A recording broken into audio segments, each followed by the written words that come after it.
Hello, everyone. I'm Dave Despain. Welcome to Wind Tunnel. We're going to get right to it, do things a little differently tonight. I think this qualifies as a Wind Tunnel exclusive. Brian Vickers joins us live from somewhere in the vicinity of Sonoma, California. Hello, Brian. Why are you here? Are the rumors true? Are you going to, in fact, be driving Team Red Bull's NASCAR car next year? Well, Dave, I decided to take the bull by the horns. Yeah, boy. I knew you would hold out for Wind Tunnel and not make the announcement on Inside Nextel Cup. It's a big move. I mean, we touched on it last time on INC. You go from Hendrick Motorsports. It's an established NASCAR powerhouse to a team that doesn't even yet have a working race shop. It's a bit of a leap of faith for you. Why make that leap? well, that's a great question, Dave. It is a little bit, but it's not. You know, they don't have a NASCAR team yet. They haven't been on the track yet. But these guys are huge supporters of all forms of motorsports. Like you talked about, Scott Speed, Travis Pastrana, that's Formula One, dirt bikes, and everything in between. And now they're pumped about being in NASCAR. And I'm excited to be a part of it. They're getting the shop going. They're going to run 3 races this year to get their feet wet. And we're going to come out of Daytona, with the best effort we can. Let's elaborate on that 3-race deal a little bit. Charlotte, Atlanta, and Texas with Bill Elliott at the end of the year, I understand. Do you by chance know what the cars are going to be? I realize you're not going to be part of that, but they won't be Toyotas, right? I'm not sure. That's a good question, Dave. I wish I had the answer for you. I don't know what they're going to put out there, but I know that everybody's excited about being a part of the technical support that Toyota's going to bring for us next year. Are you in a position to do anything with this team before the end of the year? I know one source, and I don't remember which one, had floated the rumor that you would leave Hendrick before year end. What is the plan there? Well, I don't know what source that was, Dave. Right now, my commitment is to Hendrick Motorsports and the 25 team. I'm excited about finishing the year out there with the best season we can. Hopefully we can get a win. That is the plan as far as I'm concerned. And then we'll attack this deal next year head on.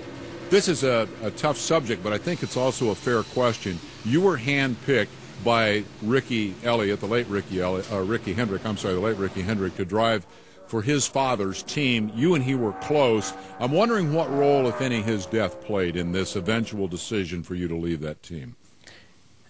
Well, Dave, that was, you definitely touched on something there. That was a very difficult decision for me. Ricky and I were very close. Ricky was actually the one who picked me to drive the 5 car, and it's tough. My heart is and always will be in so many ways at Hendrick Motorsports and with the Hendrick family. I'm very close to them, and I hope my personal relationship only grows. This was a difficult decision, but it came down to so many things I've talked about the past couple weeks. My decision to leave, it was a very tough one, but right now I've got to look forward and it was trying for a fresh start, and this was the opportunity of a lifetime. Like I said, take the bull by the horns. We're being a part of Red Bull and this team is, these guys are all about competition. They're all about winning.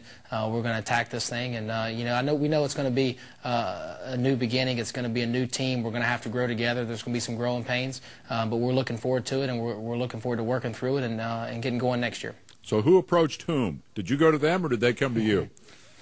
Well, actually, I didn't go to anybody, and neither did they. It ended up being, my business manager, Eric, that reached out to him when we were kind of still, weren't sure where we were going to be standing for next year, as far as with Hendrick Motorsports. So he reached out to those guys. We had already had several inquiries from several other teams, and, it's really neat, and but we're excited about it. Your expectations for this team for next year. I heard Jim Oss this morning on Fox talking about seeing a Toyota in the top 15 in points. Marty Gaunt, who runs your team, said he'd like to see top 25. No mention from him of winning a race. I think Oss said he'd like to win a race. Your expectations for a reasonable first year for Toyota. Well, I think that are they capable of winning? Of course. We're going to approach, we're going to go into Daytona thinking we've got the thing in the bag, or we have to win a race next year. No, we know it's a new deal, but I think this team, their mentality, Red Bull's mentality, and with the technical support of Toyota, we're capable of it? Absolutely. Brian, we appreciate you breaking the story here on Wind Tunnel tonight. Go celebrate. Good luck with that whole deal, and we'll see you in a couple of weeks on Inside Nextel Cup. Well, thanks, Dave. It's I think it's my first time on Wind Tunnel. It's an honor to be on, and it's pretty special to be able to announce the deal here and just announce it. Period. It's pretty exciting. Multi-year deal? I should ask you that before we got to this point. Can you tell us how many years the deal is? We keep all that information pretty private, but it is a multi-year deal. All right. Well, listen, good luck with it, and thanks for being here. We appreciate it. That is your thanks, breaking news, ladies and gentlemen, a Wind Tunnel exclusive.